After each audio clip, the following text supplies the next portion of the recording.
Nous ne sommes pas des justiciers, nous sommes foncièrement des combattants de la justice. Je suis avec Mehdi Lalaoui, qui est réalisateur, l'une des fondatrices de l'association Au nom de la mémoire, qui depuis 20 ans, puisqu'on est dans la 20e année de nos activités de cette association, autour de 3 axes de réflexion, autour de la mémoire ouvrière, de la mémoire urbaine et de la mémoire coloniale.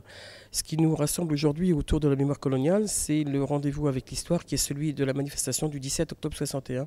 Donc dans notre association, on a beaucoup travaillé autour d'enquêtes, de témoignages, d'images d'archives, de faire une récolte comme ça de tout ce qu'allait être la reconnaissance, en tout cas la visibilité d'abord du 17 octobre 61.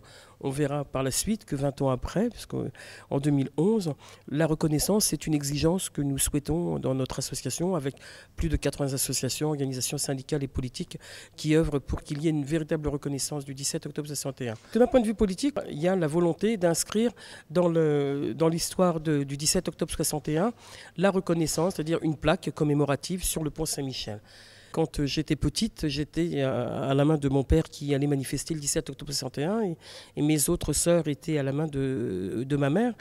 Et le souvenir que j'en ai, c'est un peu plus tard, quand j'étais adolescente, quand mon père racontait souvent à la maison, oui, il y avait la manifestation, on nous a tapé dessus, il y a des gens qui ne sont pas rentrés, il y a des hommes qui ne sont pas rentrés chez eux. Donc c'était à la fois violent dans ma tête, confus aussi parce qu'ils ne nous en disaient pas trop. Et quand j'ai été en âge de comprendre, là, il nous a raconté l'histoire vraiment et j'ai eu envie d'en parler. Et le premier temps où je me souviens, autant que je me souvienne où j'en ai parlé, c'est dans une dissertation au lycée où le prof de français nous avait donné un sujet libre à faire et j'ai raconté la manifestation du 17 octobre 61. Vous aviez déjà votre témoin.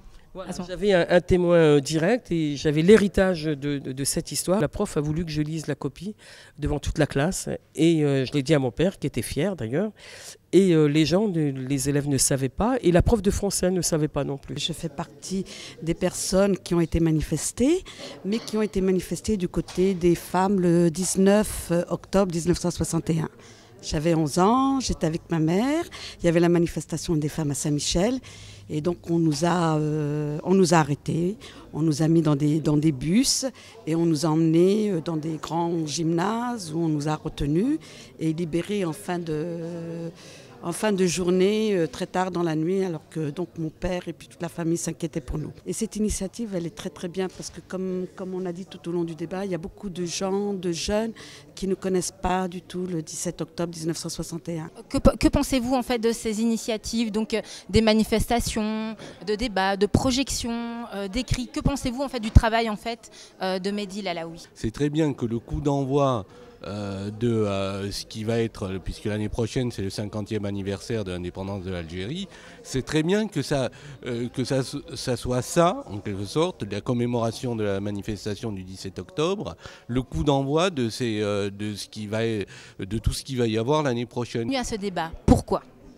Moi je suis venu pour plusieurs raisons. D'abord parce que je connais Mehdi. Bon, ensuite, je suis professeur d'histoire. Qu'en est-il en fait à l'école? Est-ce qu'aujourd'hui on en parle? Est-ce qu'aujourd'hui cette date est reconnue dans les manuels scolaires? Dans les dernières éditions des manuels, la date est évoquée, tout au moins dans un certain nombre de ces manuels de terminale. À la justice, jamais nous ne renoncerons, jamais.